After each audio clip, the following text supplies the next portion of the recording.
अस्सलाम वालेकुम। प्रोग्राम सवाले के साथ मैं हूं मारिया मेमन। आज की टॉप स्टोरीज हैं। मजीद कानून साजी का इंदिया हुकूमत ने दे दिया है। 28वीं तरमीम भी आएगी, उसके क्या खदोखाल होंगे और उसमें जो खासतौर पर एनएफसी को रिवाइज करने की बात हुकूमत कर रही है, पीपल्स पार्टी के लिए कितनी काबिल कबूल होगी, प्रोग्राम के पहले हिस्से में इस पर बात करेंगे। इसके अलावा तेहरान खुश्क साली का शिकार है और ये कहानी बताना आपको इसलिए भी जरूरी है कि बहुत ज्यादा पैरेलल्स हैं तेहरान और इस्लामाबाद और पाकिस्तान के शहरों के दरमियान। आज तेहरान में पानी नहीं है तो कल ये ट्रेंड यही नहीं रुकेगा, पाकिस्तान और इसके गिरदोनवा के दीगर शहरों में भी पानी जाएगा। आखिर में 8 करोड़ पाकिस्तानी ज़हनी अमराज का शिकार हैं। ये वजारत सेहत की रिपोर्ट सामने आई है। ये शॉकिंग स्टैट्स है, यानी कि हर 3 में से एक पाकिस्तानी किसी न किसी मेंटल स्ट्रेस से गुजर रहा है। लेकिन प्रायोरिटीज हमें कहीं नजर नहीं आ रही। इस हवाले से हुकूमत की प्रोग्राम के आखिरी हिस्से में इस पर भी बात करेंगे। आगाज करते हैं 27वीं तरमीम के बाद जजेस जो हैं वो तवातर से उनके इस्तीफे सामने आ रहे हैं। एक इस्तीफा आज जो दोबारा सामने आया है वो जस्टिस मंसूर और अतर मिनल्लाह साहब के बाद लाहौर हाईकोर्ट के शम्स महमूद मिर्जा साहब हैं।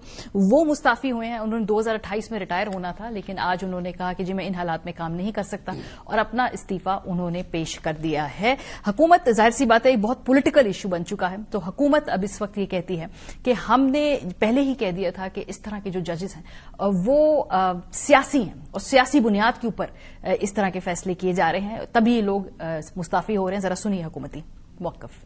इन जजेस ने जो इस्तीफा दिया है, उनके इस्तीफे के हमारा ये मौक़िफ़ साबित हो गया कि इनका सियासी और ज़ाती एजेंडा था। जो कि उनके इस्तीफे हैं उसमें अगर ये बात कहना कि शायद अदलिया की आज़ादी भी कोई हमला है, ये सरासर एक गलत बात है और गैर आईनी इल्जाम है।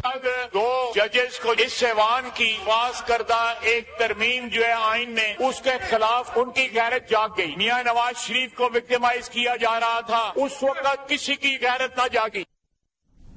पीएमएलएम ये एंटिसिपेट करी कि मजीद इस्तीफे भी आएंगे। ये मलिक अहमद खान साहब ने कहा है, जो स्पीकर है पंजाब असेंबली के, क्योंकि इस्लामाबाद हाई कोर्ट और लाहौर हाई कोर्ट से भी बाज़गश्त है, कुछ इस्तीफे मंजर आम पे आ सकते हैं। जरा सुनिए हुकूमत क्या एक्सपेक्ट कर रही। यहाँ सिलसिला रुकेगा नहीं, भी कुछ इस्तीफे और हैं। अगर आज कोई जज साहिबान इस्तीफे देकर घर जा रहे हैं, उनकी फ्री विल है, लेकिन ये tug of war to be the chief एक अरसे से वहां पर मौजूद थी। पिछली 3-4 अपॉइंटमेंट्स के नतीजे में 5 जजेस एक तरफ, 7 जजेस एक तरफ की कहानी चलती रही। इसके अलावा अभी मामला यहीं रुका नहीं है। 27वीं तरमीम एक आखिरी आईनी तरमीम नहीं है और इसके आगे 28वीं आईनी तरमीम का काम भी हुकूमत कर चुकी है और बड़े ही बाअसर और इन्फॉर्म्ड वुज़रा इसकी अब बात कर रहे हैं, इसके खदोखाल भी वाजे कर रहे हैं। राना सनाउल्लाह साहब हों, ख्वाजा आसिफ साहब हों और बैरिस्टर अकील साहब ने तो आगे बढ़कर ये भी बता दिया कि एनएफसी को रिवाइज करने की जो गुफ्तगू है वो भी हो रही है। 28वीं तरमीम बिल्कुल दहाने पे आए खड़ी है बतौर, अगर हम बात करें वुज़रा जो वो बात करते हैं। जरा सुनिए। कानून के अंदर या इस जो तरमीम आई है और इंशाअल्लाह ताला 28वीं भी आएगी, ये वेरी वेल इंटेंडेड है। 28वीं तरमीम तो आ रही है एजुकेशन पे, वो तो आ रही है पॉपुलेशन पे, वो आ रही है लोकल बॉडीज के ऊपर। अगली तरमीम में जो है एनएफसी के ऊपर भी जो डिस्कशन है उस पर विलिंगनेस शो की है बिलावल भुट्टो ज़रदारी साहब ने, और मैं समझता हूँ कि ये ऐसे कुछ पॉइंट्स हैं जो डिस्कस हो सकते हैं और आगे वे फॉरवर्ड ब्रॉडर कंसेंसस के साथ एक बनाया जा सकता है। एनएफसी के ऊपर कैसे विलिंगनेस शो की है पीपल्स पार्टी ने? बिलावल भुट्टो ज़रदारी साहब परसों असेंबली में खड़े होकर कह रहे थे कि किसी का बाप भी एनएफसी को हाथ नहीं लगा सकता। मुस्लिम लीग नवाज ने, पाकिस्तान पीपल्स पार्टी ने एक आमिर को शिकस्त दिलवा के 18वीं तरमीम पास करवाया। उस 18th अमेंडमेंट में इतना ताकत है, किसी का बाप भी चाहे वो 18वीं तरमीम को खत्म नहीं कर सकते, आज दिन तक खत्म नहीं कर सकते। एनएफसी में जो प्रोटेक्शन दिया गया है सूबाई हुकूमतों को, वो प्रोटेक्शन खत्म किया जाए। तो पाकिस्तान पीपल्स पार्टी ने इस तजवीज को, इस तरमीम को रद्द किया है, रिजेक्ट किया है। जब तक मैं इस पार्टी का क़यादत संभाल रहा हूं, अब मुझसे वो उम्मीद ना रखे। पीटीआई कहती है कि जैसे ही हमारे पास मतलूबा नंबर आए, हम हुकूमत में आए, 26वीं 27वीं जो भी नई तरमीम होगी उसको मुड़ा देंगे। 26वीं आईनी तरमीम जो है आप लोगों ने कहा कि वापस करेंगे, लेकिन अभी 27 भी आ गया, आप इस पर क्या? देखिए, इसके हम किसी कानून को नहीं छोड़ेंगे। जब भी पीटीआई हुकूमत आएगी तो इंशाल्लाह सब, क्योंकि असेंबली के पास ये इख्तियार ही नहीं है कि कोई कानून साजी करे। प्रोग्राम के पहले से में इख्तियार वली खान साहब मौजूद हैं, फैसल चौधरी साहब मौजूद हैं, मजहरबाज साहब मौजूद हैं। बहुत शुक्रिया आप तीनों वज़रात का। इख्तियार साहब आपसे आगाज करते हैं। ये जो 28वीं तरमीम की बातचीत कर रहे हैं, इसमें एनएफसी को रिव्यू करने का जिक्र किया है। इस पर तो पीपल्स पार्टी की बड़ी सख्त पोजीशन है। 28वीं तरमीम की इस वक्त तक क्या स्टेटस है? आप लोग ये कब लाएंगे और क्या इसमें वाकई एनएफसी को रिव्यू करने की सोच है? जी इख्तियार वली साहब। چلیں ہم کوشش کرتے ہیں اختیار ولی خان صاحب سے ہم گفتگو جیسے وہ آتے ہیں تو کریں. مزہ صاحب آپ سے یہ سوال پوچھ رہی ہوں, 28ویں ترمیم تو اس کے بارے میں حکومت نے تیاری کر لی ہے. NFC کے حوالے سے کل بڑی دلچسپ بات کی ہمارے پروگرام میں عقیل ملک صاحب نے. انہوں نے کہا جی کہ اس کو ریویو کرنے کی بات ہو رہی ہے. پیپلز پارٹی نے تو آمادگی کہیں سے نہیں دکھائی ہے. یہ حکومت کیسے سمجھ رہی ہے کہ پیپلز پارٹی اس کے اوپر فلیکسیبل ہے؟ شکریہ ماریہ. دیکھیے ہونے کو کوئی بھی ترمیم ہو سکتی ہے. جس طرح چیزیں جا رہی ہیں, جس طرح انفولڈ ہو رہی ہیں, جس طرح کمپرومائز پاکستان کی جو مین سٹریم پولیٹیکل پارٹیز ہیں جو رولنگ الائنس کا حصہ ہیں, تو مجھے تعجب نہیں ہوگا کہ ایف اور بٹ کے ساتھ ایسا بھی کچھ ہو جائے. لیکن اگر وہ نہیں بھی ہوتا تو پہلی چیز, کیونکہ بلاول بھٹو بہت جذباتی ہیں 18ویں ترمیم کے بارے میں, لیکن 18ویں ترمیم پہ عمل درآمد ہوا کہاں ہے؟ خود جو پروونشل فائنانس کمیشن بننا تھا وہ نہیں بنا.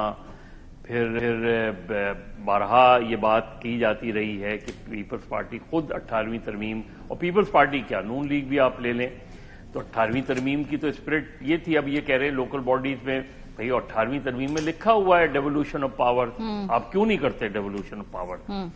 میرے خیال میں کہ ریزسٹنس ہو سکتا ہے ہو, لیکن بظاہر جس طرح 27ویں ترمیم ہوئی ہے اس کو اگر ہم سامنے رکھیں تو اگر 28ویں میں بھی ایسی کوئی چیزیں آ جاتی ہیں جو 27ویں میں رہ گئی ہیں تو زیادہ کیا ہوگا, ایک بارگیننگ چپ بڑھ جائے گی اور اس کے بعد الٹیمیٹلی وہی ہوگا. تو اگر جو لوگ اس طرح کی چیزیں چاہتے ہیں, جو لوگ 18ویں ترمیم کے بعد حصوں کو وفاق کو واپس دینا چاہتے ہیں, ان کی اگر سیریسنس ہوئی تو پیپلز پارٹی بھی مانے گی.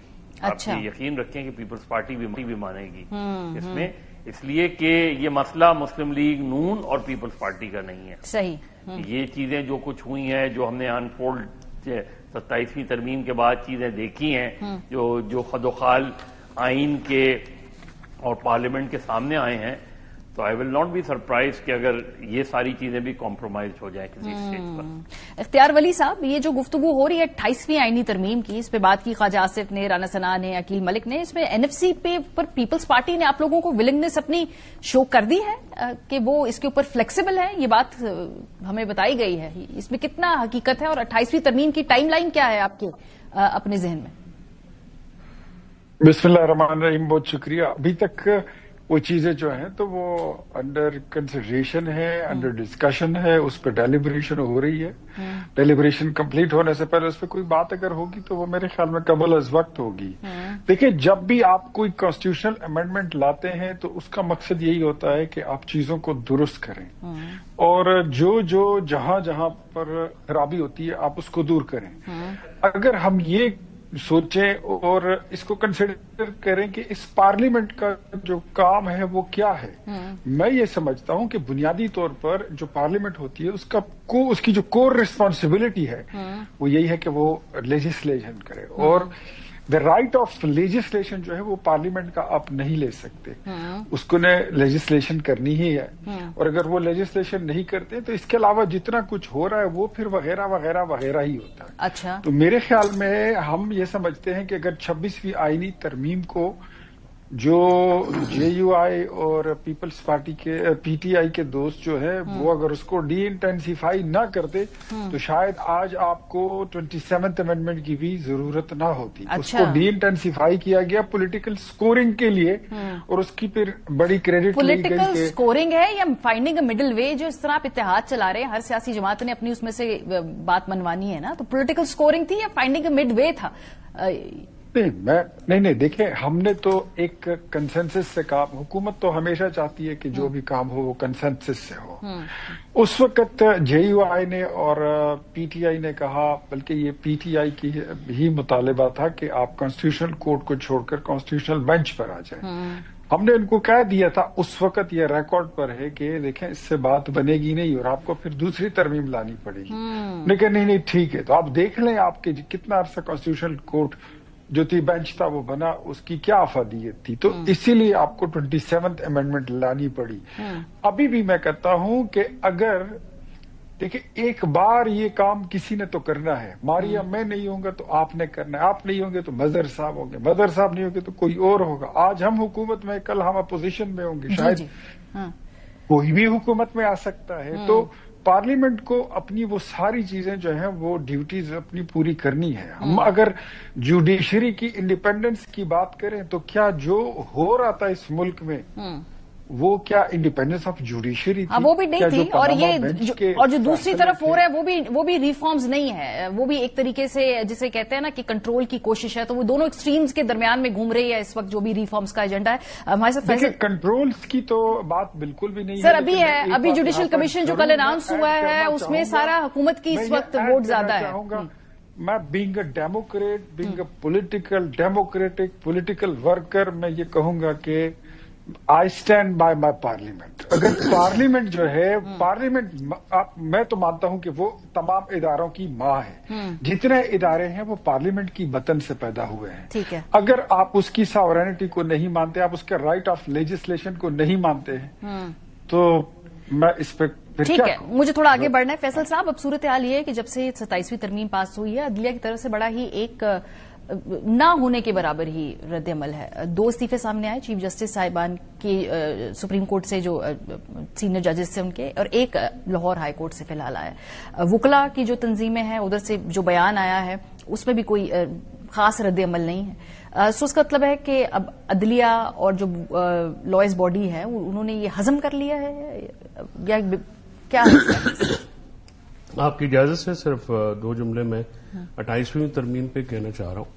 देखिए, इन दोनों पार्टियों की से नहीं है, ये अवाम में इनको मकबूलियत नहीं है, और अगर कबूलियत भी चली गई तो फिर ये टके टोकरी हो जाएंगे। लिहाजा पीपल्स पार्टी का बाप भी 28वीं तरमीम नहीं रोक सकता। और बिलावल साहब क्या बेचते हैं, जब जरदारी साहब एग्री कर चुके हैं 28वीं 29वीं 30वीं ये सब आएगी जब आनी होगी पीपल्स पार्टी एनएफसी तो रोल बैक नहीं कर सकते। नहीं, एनएफसी भी रोल बैक, एनएफसी समेत सब कुछ रोल बैक होगा। और आप हैरान रह जाएंगे कि ऐसी वजूहात आएंगी, आप वो ना दांतों में उंगलियां दबा लेंगे कि अच्छा ये भी हो गया।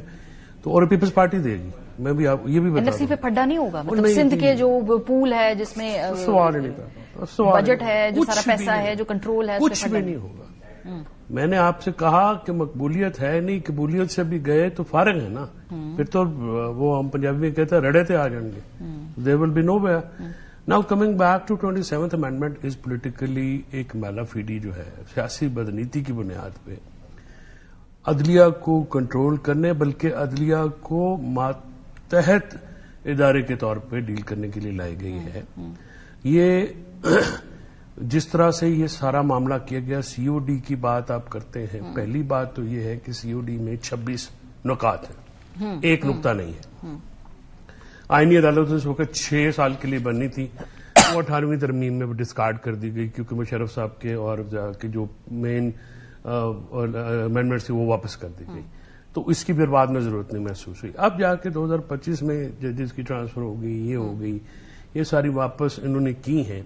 उसका सिर्फ एक मकसद है कि सुप्रीम कोर्ट को जो कि और या वो कुछ जजेस जो इनकी राह में हर्डल क्रिएट कर रहे थे, इस पे ये तो उसूली तौर पे मैं आपसे इत्तफाक कर रही हूं, लेकिन इसका जो रद्द-ए-अमल है ना वो नहीं होने तो गवर्नमेंट ने एक तो पार्लियामेंट के अंदर उन्होंने कर लिया, उसके बाद जब कोई रद्द-ए-अमल नहीं आया ना वुकला से, उसमें दो वजह जज साहिबान की तरफ से ना इस्तीफे आए बड़ी तादाद में, जो ख्याल था कि बहुत बड़ी तादाद में इस्तीफे आ जाएंगे, इक्का दुक्का आए, वो नए जज अपॉइंट कर देंगे। अभी तक 3 ही आए और today we lost a very good जज in the Lahore high court. देखिए, लाहौर की डिस्ट्रिक्ट बार और जो हाईकोर्ट बार है उनकी तरफ से रद्द-ए-अमल आया है, कराची बार से भी आया है। लेकिन ये बात आपकी दुरुस्त है कि क्योंकि एक तो जो तरीके तहफ़्फ़ुज़ आईन पाकिस्तान है वो हम देखते हैं कि बुरी तरह फेल हुई है अभी तक कोई लाएमल देने में। देखिए ना कि अभी आप मतलब वो शेर पढ़ने से तो कुछ नहीं होता ना, वो तो हम भी ट्वीट किए, हमने भी ट्वीट आपने भी देखे ना, वहां पे वोट नहीं दिए, अगेंस्ट वोट नहीं दिए, तरीके तो मतलब आप खड़े हैं तो असेंबली में उसके खिलाफ वोट देना। इसकी वजह ये है कि वो सियासी अजहान है नहीं उसमें, और अभी भी आप देखिए कोई टामक टोइयां मार रहे हैं। अब आप इसके लिए तो फुकदान है सियासी क़यादत का, और वकला क़यादत का भी फुकदान है। इसीलिए मैं कहता हूं कि अगर तो ये जज स्टेप डाउन करने के बाद स्टेप आउट किए फिर शायद कोई सूरत हाल हो। हुकूमत कंफर्टेबल है ना, मज़ीद जो गुफ्तगू हो रही है, एक सियासी लाएमल अपोजिशन के पास है नहीं, वकला बरादरी वो बड़े आराम से डिवाइड एंड रूल। साहब, बिफोर यू गो तो मज़ीद साहब से आप सवाल कर लीजिएगा। एक बात मैं आपको बता दूं, जिन लोगों ने वोट किए भी हैं एहसन ब्रून ग्रुप को। अगर आप ये समझते हैं कि 26वीं तरमीम लोगों ने कबूल कर ली वकला ने, तो ये बात नहीं है, क्योंकि ये इलेक्शन 26वीं तरमीम पे हुए नहीं, लेकिन नई भी की, लेकिन कोई रद्द-ए-अमल भी नहीं है। नहीं, पंजाब बार काउंसिल में बहुत रद्द-ए-अमल है, लोगों ने बहुत खिलाफ वोट दिए हुकूमती ग्रुपों के पंजाब बार काउंसिल के इलेक्शन। ठीक है जी मलिक साहब, सो कंफर्टेबल हुकूमत फिलहाल कंफर्टेबल नजर आ रही। कल में देखी सुप्रीम जुडिशल काउंसिल का जो हैयत होगी, उसमें भी हुकूमत के पास इस वक्त बड़ी जुडिशल कमीशन की जो हैयत है, उसमें हुकूमत के पास इस वक्त बड़ी वाज़ेह और क्लियर मेजोरिटी है, और अपोजिशन के पास कोई फिलहाल न लाएअमल है, ना वकला बरादरी की तरफ से हम देख रहे हैं कोई यूनिफाइड रिस्पॉन्स है, तो वो तो बड़ी कंफर्टेबल स्पॉट में है हुकूमत। जी मारिया, बहुत विन विन सिचुएशन है गवर्नमेंट के लिए, और उसकी बड़ी वजह यही है, यानी अनलाइक 2007 में जो इफ्तिखार चौधरी वाला एपिसोड था, और उसके बाद जो हमने वकला अपराइजिंग देखी थी, तो है कि कंप्लीटली कॉम्प्रोमाइज बार्स नजर आती हैं, या उन्होंने ये सारी चीजें एक्सेप्ट कर ली हैं। अब मंसूर अली शाह और अतर बिन अल्लाह साहब ने इस्तीफा दे दिया, कुछ और जजेस इस्तीफा दे देंगे, लेकिन अगर इस्तीफा दे के वही बात है कि अगर वकला की तरफ से ही, और जो कि बज़ाहिर लग रहा है कि कोई बहुत ज्यादा तहरीक नजर नहीं आती, आपने एक यौम सियाह बना लिया वो जाना नहीं, तो जाहिर है गवर्नमेंट के लिए तो इससे ज्यादा कंफर्टेबल पोजीशन हो नहीं सकती। मीडिया ऑलमोस्ट अंडर कंट्रोल है, और ये सिचुएशन गवर्नमेंट के लिए अच्छी हो या बुरी हो, असल चीज ये है कि क्या ये चीजें दुरुस्त हो रही हैं। अभी मेरे भाई मुस्लिम लीग के ये कह रहे थे कि ये कोई किसी ने तो आईनी तरमीम करनी थी, पार्लियामेंट की सुप्रीमेसी और पार्लियामेंट की खुद मुख्तारी को कोई चैलेंज नहीं कर रहा ना, बिल्कुल उनको राइट है, लेकिन इसी पार्लियामेंट के अंदर हमने बहुत ही भयानक सूरत हाल देखी है। इसी पार्लियामेंट में हमने कैमरे फिटन देखे हैं कि किस तरीके से यूसुफ रजा गिलानी का सेनेट का इलेक्शन देख लें, हासिल बेदिंजो वाला एपिसोड देख लें, ये सारी चीजें भी तो इसी पार्लियामेंट ने की है ना, किसी और ने तो नहीं की। इसी पार्लियामेंट ने लोगों को जीत को हार में तब्दील किया है। विद इन दी पार्लियामेंट बात कर रहा हूं मैं, बाहर की तो बात ही नहीं कर रहा मैं। और जो आप कवानीन पास करते हैं, जो आईनी तरमीम, आईन में तरमीम का बिल्कुल पार्लियामेंट को राइट है, लेकिन तरमीम का एक तरीकाकार होता है।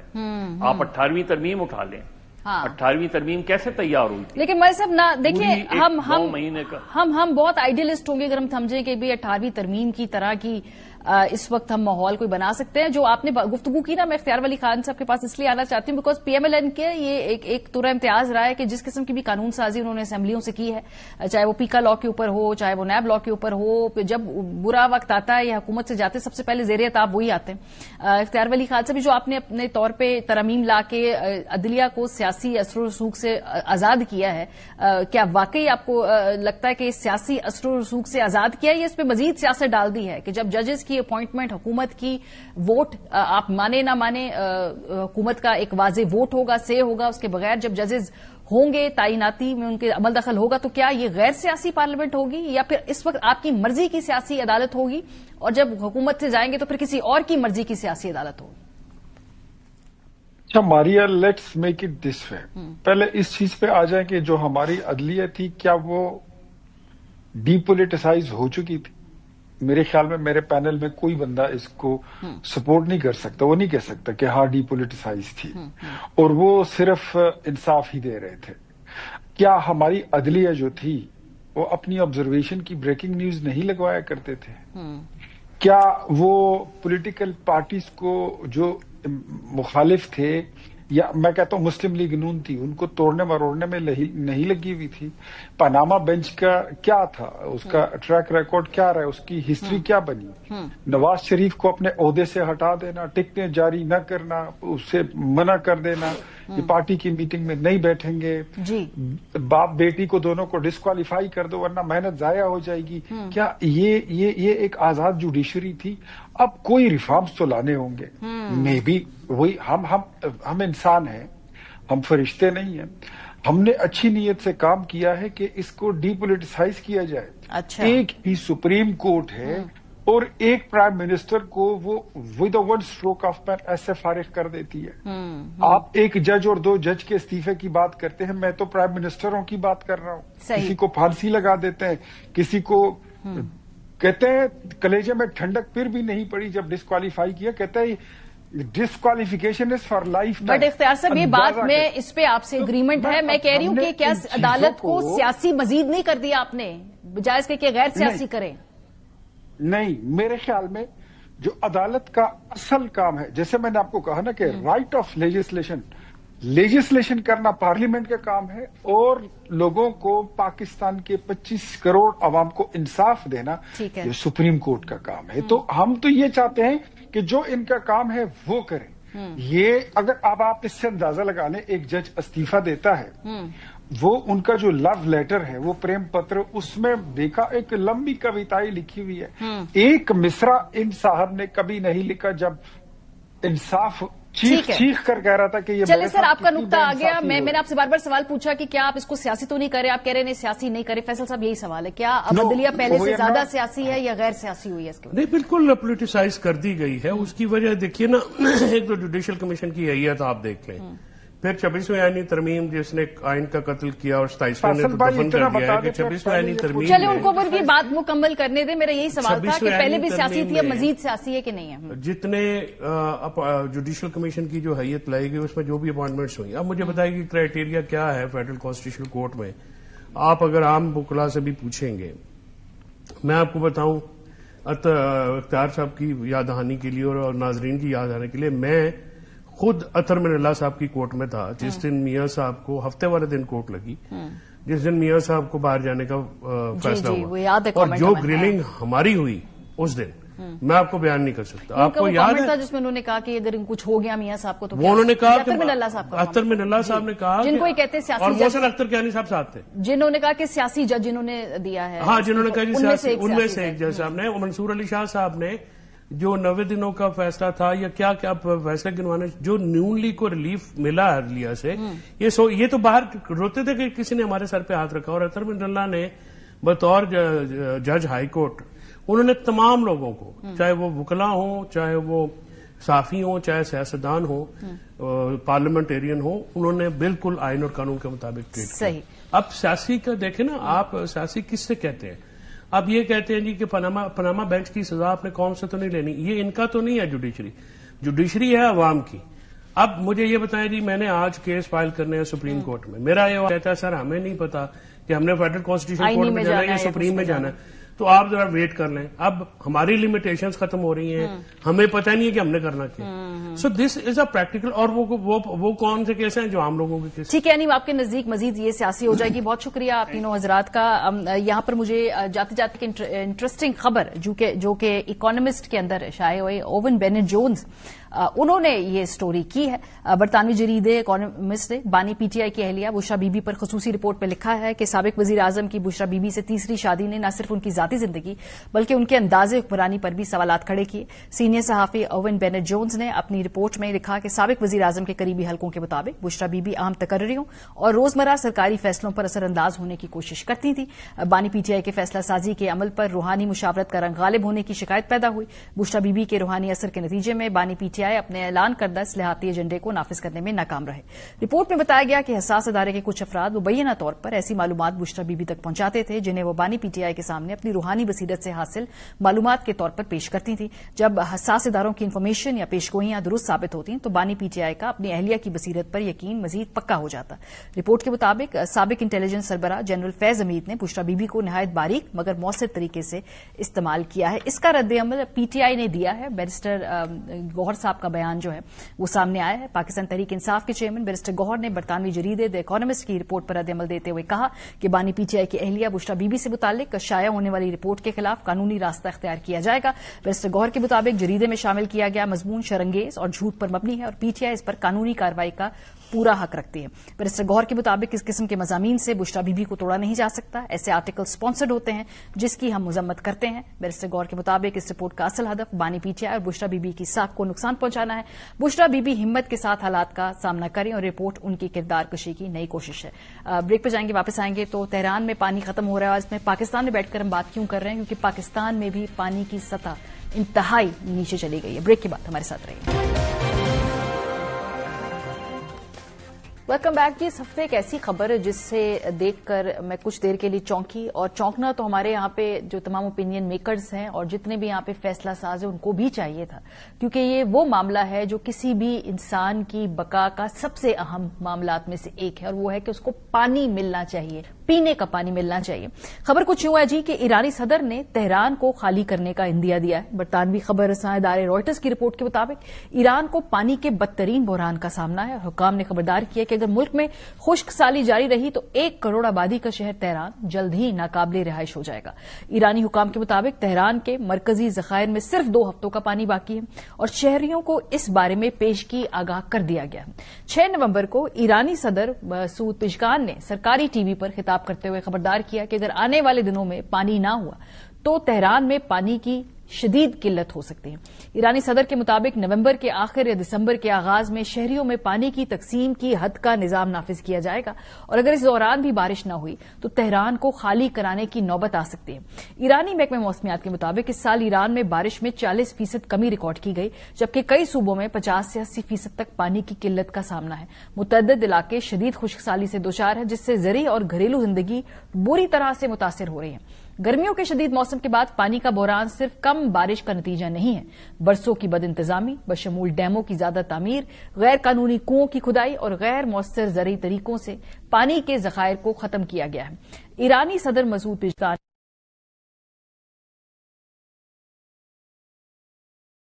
इस्तेमाल को जिम्मेदार ठहराया है। ईरान में पानी बहरान की संगीनी का अंदाजा इस बात से भी लगाया जा सकता है कि पानी और तवानाई बचाने के लिए 2 आम तातीलात का ऐलान किया गया, जबकि शदीद गर्मी के बायस बिजली की बंदिश तकरीबन रोजाना मामूल बन गई थी। ये खाली ईरान के शहर तेहरान तक महदूद नहीं रहेगा मामला, अब आहिस्ता आहिस्ता ये और शहरों तक भी फैलता जा रहा है, और मशत जो है उसमें भी अब कहा जा रहा है कि पानी का बहरान बढ़ता ही जा रहा है। ये एकदम मामला नहीं बढ़ा, एक दिन नहीं उठ के सबको पता चला कि पानी कम हो रहा है। कंसिस्टेंटली ये हादसा होते होते होते होते अब यहां एक सानहे की शक्ल इख्तियार करे। 2018 से इस बात को रिपोर्ट किया जा रहा है जी कि पानी की कमी है, बदतरीन खुश्कसाली है। 2021 के अंदर हमने देखा कि दोबारा ये इशू उठा, 2024 में उठा, और अब ऐसा है कि ये जो तेहरान अब अनलिवेबल शहरों में से एक रह गया है। पाकिस्तान में बैठे हुए हमें क्या परेशानी है, तो तेहरान का मामला है। हम क्यों परेशान हैं, हम इसके ऊपर बातचीत क्यों कर रहे हैं? बहुत सारे पैरेलल्स हैं इस पूरे मामले के पाकिस्तान के साथ भी। पाकिस्तान की जो ग्लोबल वाटर सिक्योरिटी की हवाले से जो रिपोर्ट आई है उसमें हमें इंतहाई आबी अदम तहफ्फुज के शिकार ममालिक में शामिल किया गया है। तीसरा नंबर है जी हमारा पाकिस्तान का शदीद कमी वाले ममालिक के अंदर। ये सारी वो रिपोर्ट्स हैं जो यूएन के इदारे हमें पेश कर रहे हैं। 2024 की रिपोर्ट है जी। एडीबी की रिपोर्ट आपसे शेयर करते हैं कि पाकिस्तान में 2040 तक पानी की कमी का खदशा है, वो ये कहता है। और इस्लामाबाद में तो ये मकाम अब शुरू हो चुका है। डिप्लोमैट की एक रिपोर्ट मेरे सामने पड़ी है और इसके मुताबिक खराब इंफ्रास्ट्रक्चर और नाकस इंतजाम की वजह से मुल्क के दारुल हुकूमत इस्लामाबाद और उसके साथ वाक़े शहर रावलपिंडी, जिनका सतही पानी मुकम्मल तौर पर पाकिस्तान के अंदर मौजूद आबी ज़खायर से आता है, मुस्तकिल और बढ़ती हुई पानी की किल्लत का सामना कर रहे हैं। पाकिस्तान को पानी की फराहमी में 32% कमी का सामना है और तकरीबन 80% आबादी को आलूदा पानी पीने पर मजबूर होना पड़ता है। इस्लामाबाद और रावलपिंडी में पानी की पॉलिसी की खामियां ज्यादा महसूस की जाती हैं। पाकिस्तानी आबादी का तकरीबन 40% हिस्सा सतही पानी पर इन्हिसार करता है, जबकि 60% जेर जमीन पानी पर। दोनों निजाम नाकाम हो रहे हैं। पानी की पैमाइश पर निगरानी न होने की वजह से सरमायाकारी महदूद रही और गैर कानूनी नलके फलने फूलने दिए गए। कुओं की तनसीब और इस्तेमाल को महदूद करने के लिए कवानीन न होने की वजह से जेर जमीन पानी का इस्तेमाल ज्यादा हो गया है। इस्लामाबाद में हम देखते हैं कि पानी की सतह 22.8 मीटर से गिर चुकी है और हम देख रहे हैं कि कवानीन की कमी की वजह से सतही और जेर जमीन पानी दोनों जहरीले मादे और बैक्टीरिया से आलूदा है, क्योंकि केमिकल्स, कूड़ा, गंदगी पानी की आबी नालों में खुलेआम डाली जाती है। आलूगी की वजह से पानी से होने वाली बीमारियां और कैंसर की शरह भी बढ़ रही है। इजाफी तौर पर दोनों शहरों का इंफ्रास्ट्रक्चर पानी की जरूरियात पूरी करने के लिए नाकाफी है। इस खत्ते में पानी 3 जखायर से आता है। खानपुर, रावल, सिमली डैम मुकम्मल भर जाने के बावजूद भी ये डैम दोनों शहरों को काफी पानी फराहम करने की सलाहियत नहीं रखते हैं। पानी की फराहमी के लिए ट्यूबवेल भी इस्तेमाल होते हैं। रावलपिंडी को गर्मियों में हम देखते हैं कि 18.5 मिलियन गैलन पानी की कमी है। इस्लामाबाद को 52 मिलियन गैलन पानी की कमी है, जो कि डैम्स की मदद से वाटर प्लांट्स होते हैं, ان میں سے صرف 13 صاف پانی فراہم کر رہے ہیں جی. اور پانی کی پائپ لائنیں ماشاءاللہ 30 سے 100 سال پرانی ہیں اور زیادہ تر جگہوں سے خراب ہیں.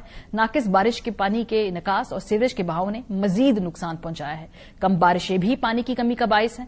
گزشتہ موسم سرما پاکستان کی تاریخ کے خوش ترین موسموں میں سے ایک تھا اور ملک کے کچھ حصوں میں 67% سے کم بارش ہوئی ہے. پاکستان کی قیادت کو دارالحکومت اور اس کے گرد زرعی اور صنعتی علاقوں میں پانی کی فراہمی کے لیے موجودہ منصوبوں سے کہیں آگے کے اقدامات کر رہے ہوں گے. تو جب یہ ایران کی خبر سامنے آئی کہ وہ انلیویبل ہے تو آپ کو اپنے دارالحکومت اور باقی شہروں کی تو خیر اس سے بھی بری حالت ہے, اس کا خیال فوراً آتا ہے. کیوں ہمارے یہاں فیصلہ سازوں کو یہ خیال نہیں آ رہا ہے, پرائیورٹیز کیا ہیں, یہ ہم سب جانتے ہیں. نصیر میمن صاحب ماہر آبیات ہمارے ساتھ موجود ہیں. بہت شکریہ نصیر صاحب. میں نے اس سے پہلے ذرا ایک لمبی تمہید بات دی تاکہ ہمارے لوگوں کو سمجھ میں آئے کہ ہم ایک دم سے یہ پانی کی کمی کی بات کیوں کرنا شروع ہو گئے, کیونکہ اگر آپ ویسے ٹیلی ویژن دیکھیں تو وہاں تو کچھ اور خبریں ہیں. اصل خبریں, اصل ایشوز تو یہ ہے. یہ آپ مجھے پہلے بتا رہے تھے, ذکر کر رہے تھے کہ کچھ پیرالل ہے اس پورے کرائسس کے پاکستان کے ساتھ بھی.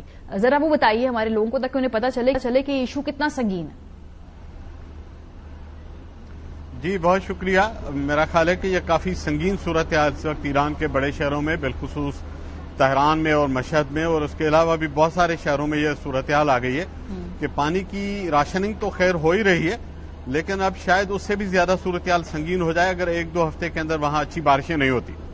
جہاں تک اس کے پیراللز کی بات ہے تو میں نے جب ایران کی سچویشن کو اسٹڈی کیا تو مجھے لگا کہ ہمارے ساتھ ان کے مسائل کافی مماثلت رکھتے ہیں. فار ایگزامپل وہاں پر لگاتار ان شہروں میں کلائمیٹ چینج کے اثرات کی وجہ سے ڈراؤٹ کی سچویشن رہی ہے. ہمارے ہاں تو خوش قسمتی سے اس سال کچھ بارشیں اچھی ہو گئی, ورنہ اگر اس سال اپریل اور مئی کا ڈیٹا دیکھیں تو ہمارے پاس بھی شدید ڈراؤٹ تھا. اور اگر آپ کو یاد ہو کہ لاہور ہائی کورٹ نے گاڑیاں دھونے پہ پابندی لگا دی تھی اور واسا کو کہا تھا کہ صرف ڈرنکنگ واٹر اویلیبل ہے. اریگیشن ڈپارٹمنٹ نے نوٹسز نکالے ارسا کے تھرو کے سوائے پینے کے پانی کے پورا مہینہ ہم کوئی پانی سپلائی نہیں کر سکیں گے, خاص طور پر آبپاشی کے لیے. تو یہ صورتحال ایک دن میں ڈیولپ نہیں ہوتی. ایران میں تو صورتحال سنگین ہے کہ پچھلے 6 سال سے ڈراؤٹ ہے جی, اور پچھلے 3 سال سے اور زیادہ شدید ڈراؤٹ ہے. اس سال تو وہاں پہ یہ خشک سالی کا عالم ہے کہ 80% بارشیں کم ہوئی ہیں. اور ذہن میں رکھیے گا کہ یہ نہیں ہے کہ ایران کے پاس پانی کے ذخیرے کی صلاحیت نہیں تھی. ہم بار بار کہتے ہیں کہ نہیں جی زیادہ ڈیم ہو تو ہمارے لیے مسئلے ختم ہو جائیں گے. ذہن میں رکھیے گا کہ صرف تہران کے پاس 5 ڈیمز ہیں اور 1.5 ملین ایکڑ فٹ کا پانی کا ذخیرہ کرنے کی ان کی صلاحیت ہے, جو کہ کراچی کے ہب ڈیم سے بھی دگنا زیادہ ہے. وہ ان حالات میں 1 کروڑ آبادی کا تہران اس نوبت میں آ گیا ہے کہ کچھ لوگوں کو خدشہ ہے کہ شاید وہاں سے نقل مکانی کرانی پڑ جائے. پھر 2 چیزیں اور بتا دوں کہ ان کا بھی پانی کے جی سپلائی کا انفراسٹرکچر ہے وہ اسی طرح برباد حال ہے. ان کے اوپر پابندیاں ہیں, ان کے پاس مالی مسائل ہیں, وہ ان کو ٹھیک بھی شاید نہیں کر پا رہے. 15 سے 20% پانی کے وہاں پہ لاسز ہیں. اور ہمارے پاس بھی بڑے شہروں میں بالخصوص کراچی میں جو پرانا ہمارا نظام ہے پانی کی سپلائی کا, وہاں شدید لاسز ہوتے ہیں اور جتنا ہم پانی دیتے ہیں اس سے جتنا ملتا ہے اتنا ہی ضائع ہو رہا ہے. بیڈ مینجمنٹ ہے پانی کی وہاں پر بھی, یہاں پر بھی. صحیح. کلائمیٹ چینج کے اثرات ادھر بھی ہیں یہاں بھی ہے. تو کافی ایسے حالات ہیں جس کے لیے ہمیں سیکھنا چاہیے کہ ایران اس صورتحال سے گزرا ہے. خدا نخواستہ اگر ہم پہ وقت ایسا آ جائے تو ہمیں اس کی تیاری کرنے کی ضرورت ہے. جو نصیر احمد صاحب بات کریں تیاری کرنے کی ضرورت ہے, وہ تو تب ہوگی نا جب پہلے ادراک ہوگا کہ مسئلہ بڑا سنگین ہے. وہ مجھے نظر نہیں آ رہا کہیں بھی ہمارے نیشنل ڈسکورس کے اندر. تیاری کی جب آپ بات کرتے ہیں کیا تیاری کرنی ہے؟ دیکھیں تیاری سے بنیادی 2-4 چیزیں. ایک تو ایران بھی اسی سچویشن سے گزر رہا ہے. وہاں پانی کا شدید وہاں پہ ضیاع ہوتا ہے, لوگ لاپرواہی سے پانی استعمال کرتے ہیں. یہ آپ کو جو عرب کنٹریز کا میڈیا ہے وہاں پر بھی یہ چیزیں رپورٹ ہو رہی ہیں کہ وہاں پہ ریگولیشن کمزور ہے. آپ بتائیے پاکستان کے کسی شہر میں آپ کو گھر کے اندر کل ٹیوب ویل لگانا ہے, جس وقت جی چاہے ٹیوب ویل لگا دیں, کوئی آپ سے سوال کرنے نہیں آتا. گراؤنڈ واٹر کی بجٹنگ نہیں ہوتی کہ اس سال ہمارا ریچارج جتنا ہے اتنا اس سے پانی نکالا جا سکتا ہے. اس کی ریگولیشن کا میکینزم نہیں ہے, حتیٰ کہ میٹرنگ نہیں ہے. یہاں لوگ لاکھوں گاڑیاں پاکستان میں دھوتے ہیں. بڑے بڑے شہروں میں لان کو پانی دیا جاتا ہے, گولف کورسز کو پانی دیا جاتا ہے. ایسے حالات میں کہ ہمارا پانی کی زیر زمین پانی کی سطح لگاتار گر رہی ہے لیکن ریگولیشن کوئی نہیں ہے. یہ وہ خطرات ہیں. اگر مستقبل میں ہمارے پاس خدا نخواستہ ایسی ڈراؤٹ کی سچویشن آ گئی تو ایران کی طرح ہمارے پاس بھی ریگولیشن نہیں ہے, تو ریگولیشن از ریکوائرڈ. خاص طور پر زیر زمین پانی جو ہے اس کا بے دریغ لوگ استعمال کرتے ہیں. پانی کا ویسٹیج ہے, اس کے لیے رولز ہونے چاہیے, اس کی مانیٹرنگ کا میکینزم ہونی چاہیے, اس کی میٹرنگ اور اس کے اوپر جو بھی طریقے ہیں پیمنٹس کے, اور وہ جب تک ہم نہیں کریں گے لوگوں کو لگے گا کہ یہ فری کی چیز ہے, جب جتنا جی چاہے بہاتے رہیں تو پھر لوگ ایسے ہی ضائع کرتے رہیں گے. نصیر صاحب, ابھی میں نے جو رپورٹ بھی پڑھی جو گلوبل واٹر سیکیورٹی کی 2023 کی رپورٹ ہے, اس میں ہم ان ممالک میں شامل ہے جو واٹر سٹریسڈ ہے. یو این کے ادارے واش کی میں رپورٹ دیکھ رہی تھی, اس میں بتایا جا رہا ہے کہ پاکستان کا جی تیسرا نمبر ہے ان واٹر سٹریس کنٹریز کے اندر. اے ڈی بی کی رپورٹ ہے, وہ کہتے ہیں کہ 2040 تک پانی کے کمی کے خدشے کا ہے. کتنی دور ہے ہم آپ کے نزدیک جو اس طرح کی صورتحال میں کہ جہاں پہ پورے شہر کے اندر پانی کا اتنا بڑا کرائسس ہو سکتا ہے؟ یہ جو صورتحال ہوتی ہے نا, جس سے تہران گزر رہا ہے, کچھ اور بھی ممالک پچھلے 5-10 سالوں کا اگر آپ ڈیٹا دیکھیں اسے کہتے ہیں ڈے زیرو, صفر دن. جی, جس دن ایک ایسی نوبت ہو کہ کسی شہر میں پانی موجود ہی نہ ہو, تو یہ ڈے زیرو ہم نے شکر ہے آج تک نہیں دیکھے. لیکن 2 چیزوں کا بڑا شدید پریشر ہے ہمارے پانی کے وسائل پہ. ایک جو آبادی کا دباؤ ہے, 2.5% تو سرکاری طور پر آبادی کا اضافہ ہے, پتہ نہیں غیر سرکاری طور پر کتنا ہے, اور ایسے لگتا ہے کہ ہمارے شہر بغیر کسی رکاوٹ کے پھیلتے جا رہے ہیں اور ہر جگہ پانی کی سپلائی کی ڈیمانڈ بڑھتی جا رہی ہے. ہم اس کو کنٹین نہیں کر پاتے کیونکہ ریگولیشن نہیں ہے.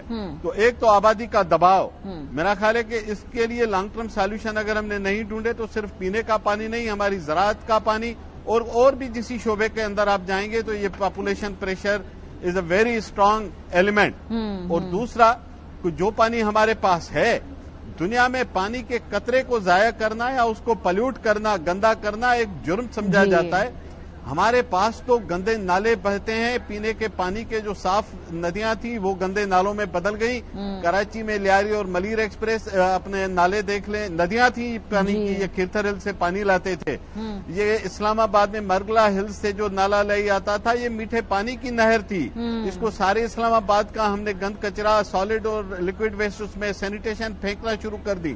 پانی کی خوبصورت جھیلیں, منچر جھیل, ہالیجی جھیل اور پتہ نہیں کون کون سی, سارے پاکستان کی جھیلوں کو ہم نے برباد کر دیا, اس کے پینے کے پانی کو زہر آلود کر دیا.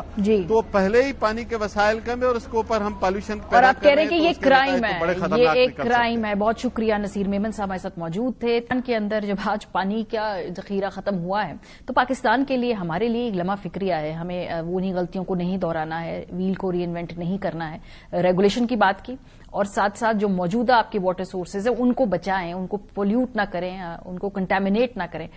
یہ بھی ایک ہماری قومی ذمہ داری ہے. بریک پہ جائیں گے, جب واپس آئیں گے, پاکستان کے اندر 8 کروڑ لوگ ذہنی امراض کا یا ذہنی سٹریس کا شکار ہے.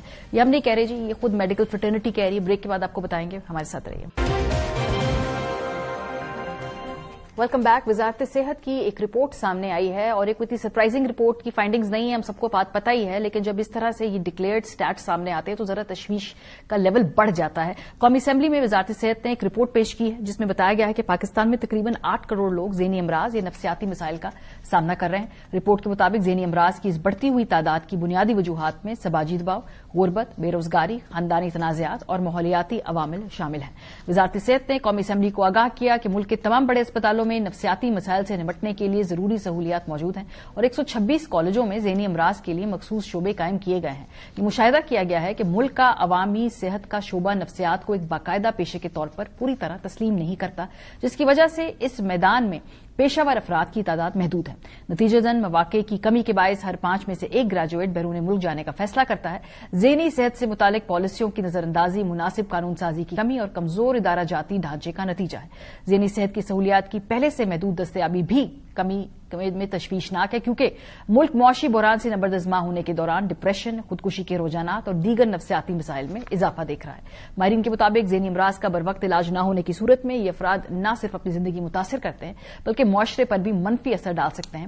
اس لیے ملک گیر سطح پر اقدامات ضروری ہیں. پروگرام کا وقت ختم ہو گیا. اپنا فیڈ بیک دینا مت بھولیے گا. خیال رکھیے. خدا حافظ.